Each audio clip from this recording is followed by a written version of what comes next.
Well, the day after Donald Trump rebuked the Prime Minister for his Davos speech, the Prime Minister pushed back against the President's words without saying the President's name.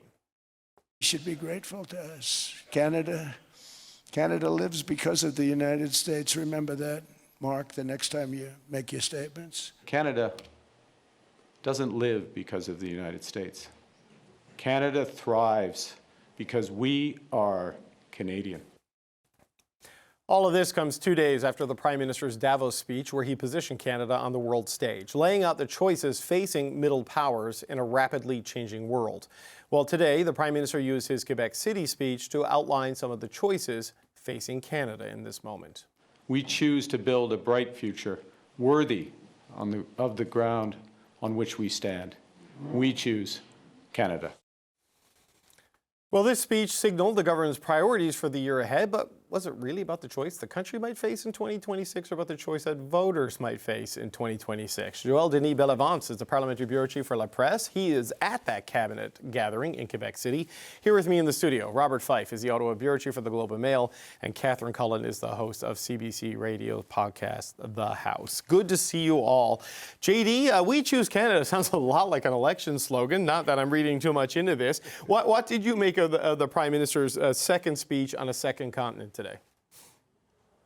Well, I would describe it as Davos number 2. Davos, we saw Mr. Carney address the world leaders about the challenges facing the whole planet because of what Donald Trump is doing south of the border.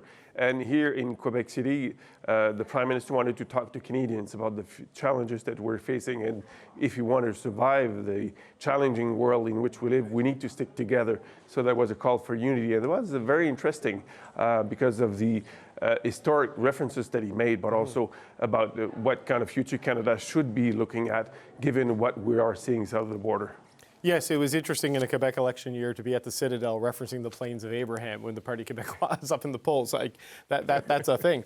Bob, what are your thoughts on what we saw, in all of the speeches this week? From well, first of all, the speech in Davos, many will agree, was almost Churchillian, and he was rightly applauded around the world for a messaging to stand up to the great powers, particularly, although he did not mention President Trump by name, was clearly speaking about American power and how they're trying to use their economic leverages and tariffs to put people in the line. And he's saying the middle powers have to get together to stand up to these people. If you try to do it on its own, you're going to be part of the menu.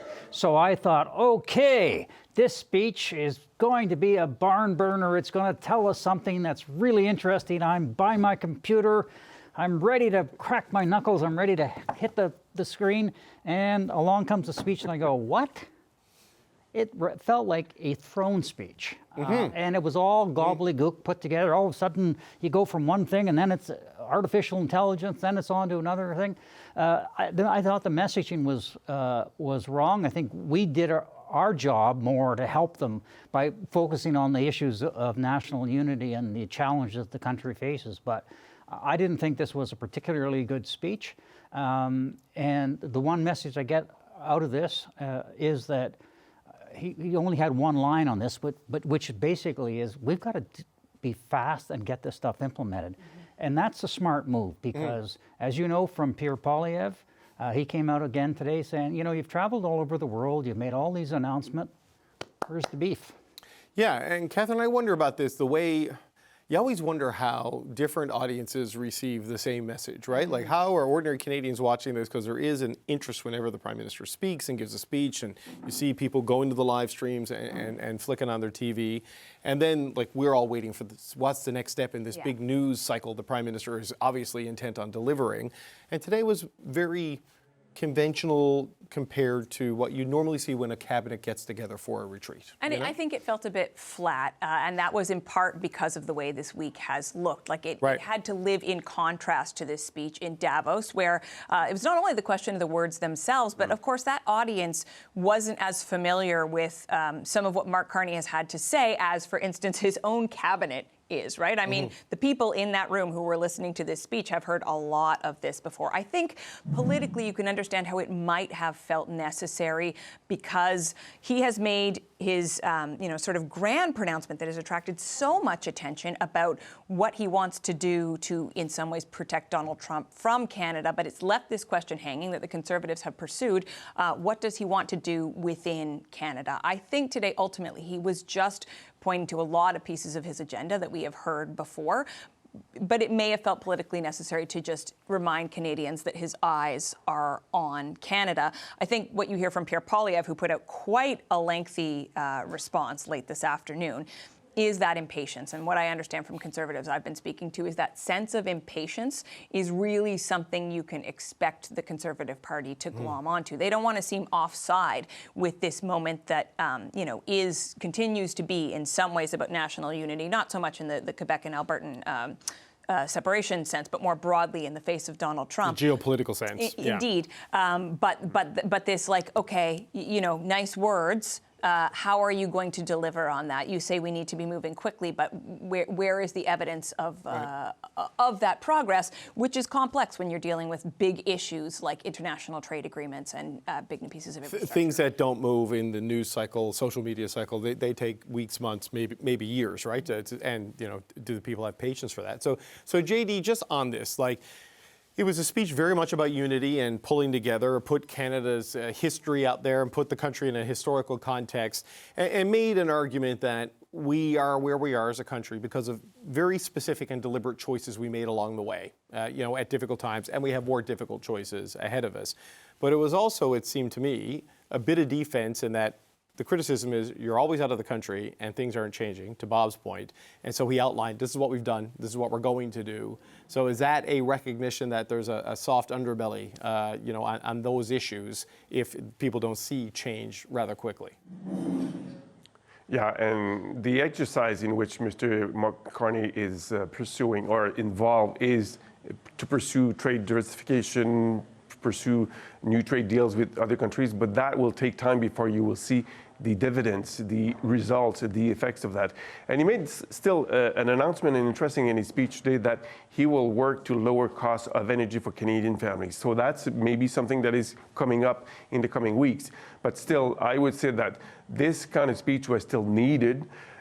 Obviously, we're comparing that speech to the one he delivered in Davos. It's not, easy to replicate what happened in Davos, because still 3 days after that speech, the whole world is talking about that, the statements, the comments that the Prime Minister made in Davos. But I think he had to address Canadians while he arrived, and I think this was the appropriate time to do it. After the 2 days after the Davos speech, he still has the attention of Canadians. And by the way, just for your information, cabinet ministers in Quebec are receiving text messages from separatist people saying, I was proud to be Canadian for one day, and that was the day that the Prime Minister made that speech in Davos. So that's probably why the separatists are rushing to criticize that speech today, because he was making a call for national unity. And the way Mr. Carney spoke at Davos, he pleased many people, many Canadians, but also hardcore separatists. Well, he had those separatists for one day this year. Last year was April 28th, and that's the day he needed them for, because that was voting day. But Bob, I wonder, where does the Davos speech leave us with the United States? There was that rebuke from Donald Trump, and we saw Lutnick out today saying Mark Carney's not serious, he's whining, and all of these things. But you're seeing Australia saying, we're with this guy. Germany saying, we're with this guy. The countries he was speaking about and to seem to have heard it, and it's resonated. Yeah, look, this speech has resonated around the world, and you saw leaders, including the German Chancellor that you mentioned, were up right away, echoing the very same comments about the fact that we've got to stand up to bullies. And basically, that's the message. Yeah. Donald Trump's we don't have a bully, to put up with this. and we're going to have to stand up for it. And the Europeans stood up to him on Greenland, and he backed down. And I think that's a very powerful message, and you're starting to see that echoing in the United States. Gavin Newsom, the California governor, who's going to obviously run for the Democratic presidency, was very strong in talking about Mark Carney. He says he's the leader of the 21st century. which is amazing when you think about it. But that will obviously cause problems with Donald Trump and the people around him. How significant it will be, it's hard to know because Donald Trump is a guy who moves on from one grievance to another, and he moves around very quickly. So whether, in fact, it's going to have long-term implications, I don't know. Yeah. He's got to be careful too. So he wants to. Is he going to tear up Kuzma or the UNCA? If he does, the American business community have been very vocal in saying, "Look, this is really good for the U.S. economy."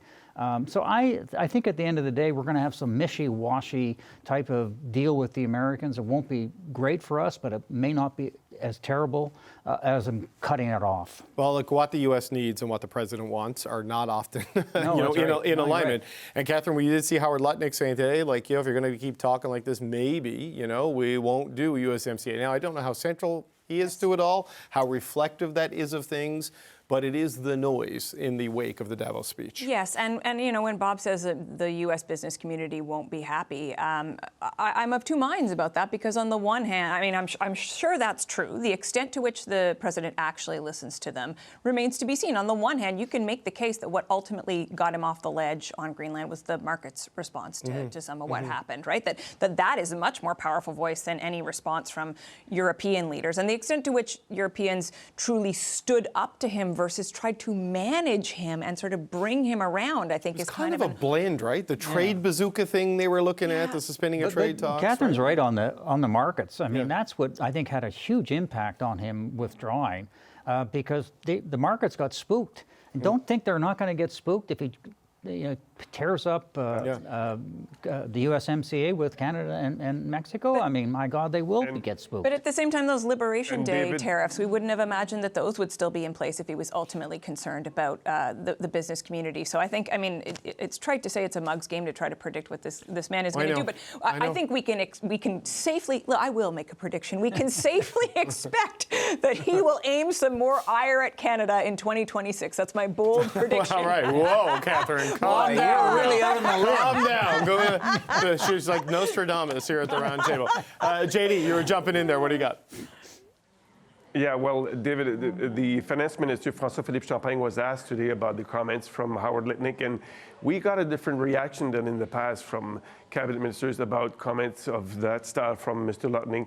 Mr. Champagne basically shrugged off what Mr. Lutnick said, saying that we've been very clear. We want to pursue new deals with new countries that are reliable, and Canada is no longer want to be dependent on one country. So you see that the line is being drawn by not only the Prime Minister, but also his cabinet ministers on issues dealing with Canada-U.S. relationship. We're not going to put up with any more of that stuff. That's basically the order that we've seen from cabinet ministers. We heard that today from the finance minister, and I expect the ministers to say the same thing. Dominique Leblanc, who's responsible for the Canada-U.S. commerce. Well, look, I do think we have to be careful, too. We can't destroy the U.S. relationship. Sure. 75% of our trade goes to the United States. So, we're as proud as I think most Canadians were, including Conservatives and other members of the Canadian public. Nobody wants to see us in a really angry exchange that will lead to the president. No, but if that relationship gets destroyed, I think no matter who is the Prime Minister of this country, it is the Americans who have done that, right? Like that. I agree, but you do have right? to be careful. You don't have to poke the guy. But I want to ask about that because if you listen to what the Prime Minister said in the Davos speech, right? We have to speak to call it what it is, strip away the illusions, and defy it essentially. Well, then Minister Champagne's reaction makes total sense, right? Like I'm kind of tired of the elbows up thing, but that's kind of what this is now. It's the evolution of that. Of like, we're going to look at other options because you keep telling us you don't need us and you're going to ruin us. So we got to find people who want us and need us, right? Yeah, well, and they're all doing. The Europeans are doing that as well. Look what happened when Lutnick was speaking in Davos. Christine Lagarde walked out. People are getting fed up with this. After a while, you got to stand up to a bully. But Canada has to stand up to him, but we also have to be careful that we don't completely wreck the relationship. Right, so that's the tightrope, right? Well, and I think this is one of the interesting questions that still remains after the Davos speech, right? When Mark Carney does say, we have to address reality, I still want to know if the way the Prime Minister is going to handle this relationship is going to change. Is he simply describing his worldview? Because there are some things that Canada could have certainly said more vociferously on any number of fronts, including Greenland, right? Like we didn't actually send troops to participate in that exercise. Canada could have been much more vocal about saying that what he was trying to do with Greenland was absolutely wrong. Could have been quicker saying the tariffs were wrong. I'm not trying to backseat drive here. I'm just saying that there are a multitude of options, and I'm curious whether the Prime Minister is actually saying that he intends to act differently or be more pointed about his criticism of the United States, or whether that just throws us into problems that perhaps we don't need, that's not pragmatic, which was also another part of this. And frankly, rather than give a speech today, I think it would be far more useful for the country if we could have actually asked some questions. But people don't realize is he gave a speech in front of journalists and we couldn't ask him any questions. Well, the only audience really at that speech here was the cabinet and the cameras, right? Like it wasn't a press conference and it wasn't like to a business group. It was what it was. But JD, I think we've gotten a sense from the various speeches why the Prime Minister intends to do some of the things he says he intends to do. What's missing, and to Bob's point, questions help with this, is the how. And what it means to the day-to-day to a lot of people. Because it is that granularity, like even rounding out some of the details on what you agreed to in China, right? We still don't know how some of that's going to work.